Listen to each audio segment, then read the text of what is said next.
पुराने और नए लेबर कोड्स के अंदर क्या कुछ डिफरेंसेस हैं उसको समझ लेते हैं।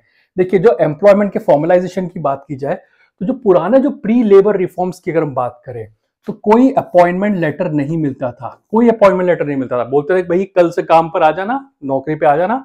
पैसे ऐसे ही दे दिया करते थे कैश में, और कोई एक तरह से अपॉइंटमेंट लेटर की कोई मैंडेटरी कोई प्रावधान नहीं था। लेकिन अब जो नए लेबर रिफॉर्म्स की अगर हम बात करें तो आपको अपॉइंटमेंट लेटर देना मैंडेटरी होगा, प्रूफ देना जरूरी होगा कि हम आपको हायर कर रहे हैं। दूसरा इंपॉर्टेंट पॉइंट है सोशल सिक्योरिटी को लेकर के। पहली बहुत ही लिमिटेड सेक्टर्स के अंदर, कुछ जो हजार्डस सेक्टर्स होते हैं, टफ सेक्टर्स होते हैं, वहां पर आपको सोशल सिक्योरिटी कवरेज मिला करती थी। लेकिन अब प्राइमरीली हर जगह कवर किया होगा। यानी कि जो गिग और प्लेटफॉर्म वर्कर होते हैं, जैसे कि आप जोमेटो हो गया, स्विगी हो गया, इनके यहाँ पे भी जो काम करते हैं, राइडर्स होते हैं, सामान पहुंचाते हैं, घर पे खाना पहुंचाते हैं, वो उन लोगों को भी कवर करने की इसमें बात की गई है। मिनिमम वेज कितना होगा? पहले कोई मिनिमम वेज की बात नहीं थी कि कितना होगा, मनचाहा दे दिया, कैश में दे दिया, कुछ ऑनलाइन पेमेंट कर दिया, कई जगह ये भी चल रहा था।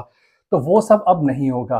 अब मिनिमम वेज पेमेंट की बात कही जा रही है, और मिनिमम वेज और टाइमली वेज पेमेंट, यानी पैसे टाइम से भी देने, उसकी भी बात कही गई है नए लेबर कोड्स के अंदर।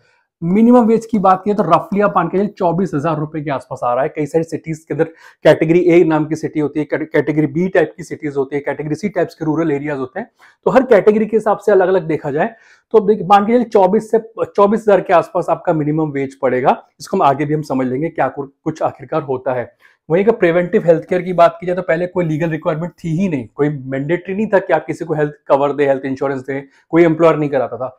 लेकिन अब देखिए, पहली बात तो जो माइनिंग जैसे जो हैजार्डस सेक्टर होते हैं, वहां पर एम्प्लॉयर को 40 साल के बाद में अपने एम्प्लॉय को फ्री एनुअल हेल्थ चेकअप कराना जरूरी होगा, ताकि एक तरह से उसको सालाना दौर पर उसमें क्या बीमारी हो रही है वो पता चल सके। बिकॉज माइनिंग जैसे सेक्टर्स होते हैं या क्रिटिकल जो हैजार्डस सेक्टर होते हैं, वहां पर बहुत जरूरी हो जाता है।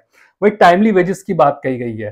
पहले कोई ये था नहीं कि कब आपकी सैलरी आएगी कब नहीं आएगी। अब ये है कि mandatory for employers to provide timely wages, यानी कि 7 तारीख बताई जा रही है, 7th ऑफ एवरी मंथ तक आपकी पेमेंट आ जानी चाहिए पिछले महीने की सैलरी के। यानी कि हर महीने की 7 तारीख से पहले पहले सैलरी देने की बात कही गई है कई सेक्टर्स के लिए, जो कि एक तरह से हर सेक्टर पर लागू होती हुई दिखाई देगी।